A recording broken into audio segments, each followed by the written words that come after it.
जय श्री कृष्णा दोस्तों, आज की इस वीडियो में हम सुनेंगे शरद पूर्णिमा व्रत की कथा। तो चलिए दोस्तों, वीडियो की शुरुआत कर लेते हैं। शरद पूर्णिमा को बहुत ही शुभ माना जाता है। मानता तो ये भी है कि इस दिन माता लक्ष्मी का जन्म हुआ था। ऐसे में धन की प्राप्ति के लिए ये दिन सबसे उत्तम है। शरद पूर्णिमा व्रत से जुड़ी एक पौराणिक कथा भी है। कहते हैं कि इस कथा का पाठ करने से बड़ी विपत्ता भी टल जाती है। तो चलिए सुनते हैं कथा। किसी नगर में एक साहूकार रहता था। उसकी 2 बेटियां थीं। दोनों बेटियां हर महीने में आने वाली पूर्णिमा के दिन व्रत रखा करती थीं। इनमें से बड़ी बेटी अपना व्रत पूरे विधि विधान से पूरा करती थी और छोटी बेटी व्रत के नियमों का सही ढंग से पालन नहीं कर पाती थी। कई सालों तक ऐसा ही चलता रहा। दोनों बेटियां जब बड़ी हुईं तो साहूकार ने उनकी शादी कर दी। बड़ी बेटी के घर समय से संतान ने जन्म लिया। वहीं छोटी बेटी को संतान तो हुई, लेकिन उसकी संतान ने जन्म लेने के तुरंत बाद ही दम तोड़ दिया। इस तरह छोटी बेटी के साथ ये लगातार 2 से 3 बार होता गया। अपने साथ हो रही चीज़ों से परेशान होकर साहूकार की छोटी बेटी ने एक ब्राह्मण को बुलाकर अपनी पीड़ा बताई और उससे समाधान मांगा। इस पर ब्राह्मण ने उसे कुछ सवाल पूछे। उन सवालों के जवाब मिलने के बाद ब्राह्मण ने कहा कि तुमने पूर्णिमा का व्रत तो किया, लेकिन हमेशा अधूरा व्रत ही करती हो, इसलिए तुम्हें व्रत का पूरा फल नहीं मिल पा रहा है। दरअसल तुम्हें अधूरे व्रत का दोष लग रहा है। ब्राह्मण की बात को सुनकर लड़की थोड़ी दुखी हुई। फिर उसने पूरे विधि विधान से पूर्णिमा का व्रत करने का निर्णय लिया। पूर्णिमा आने से पहले साहूकार की छोटी बेटी ने एक बेटे को जन्म दिया। जन्म लेते ही बेटे की मृत्यु हो गई। इससे वह काफ़ी दुखी हुई।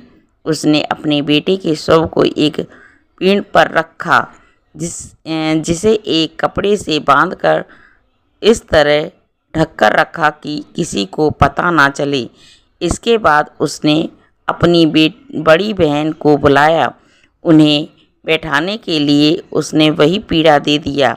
जैसे ही बड़ी बहन उस पीढ़े पर बैठने लगी तो उसके लहंगे का हिस्सा बच्चे ने स्पर्श हुआ और वह जीवित होकर रोने लगा। अचानक ऐसा कुछ होने से बड़ी बहन घबरा गई और उसने छोटी बहन को डांटने लगी कि उस पर अभी बालक की हत्या का कलंक लग जाता।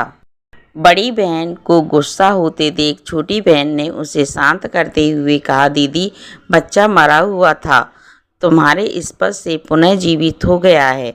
हर पूर्णिमा पर जो तुम व्रत और तप किया करती थी, उसके कारण तुम्हें वरदान प्राप्त है और तुम पवित्र हो गई हो।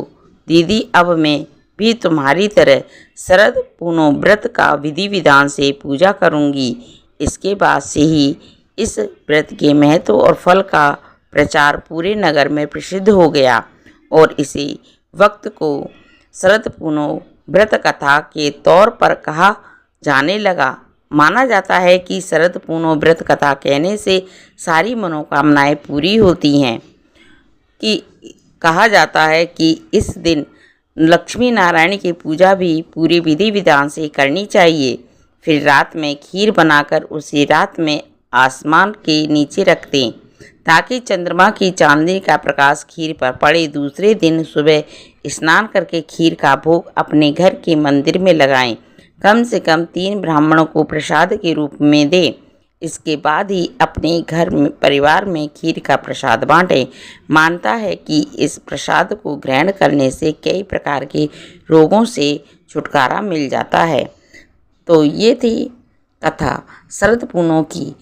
तो कैसी लगी आप लोगों को कथा, कमेंट में मुझे ज़रूर बताना दोस्तों। और उम्मीद करती हूँ कथा आपको ज़रूर पसंद आई होगी। पसंद आई हो तो वीडियो को लाइक ज़रूर कर देना दोस्तों।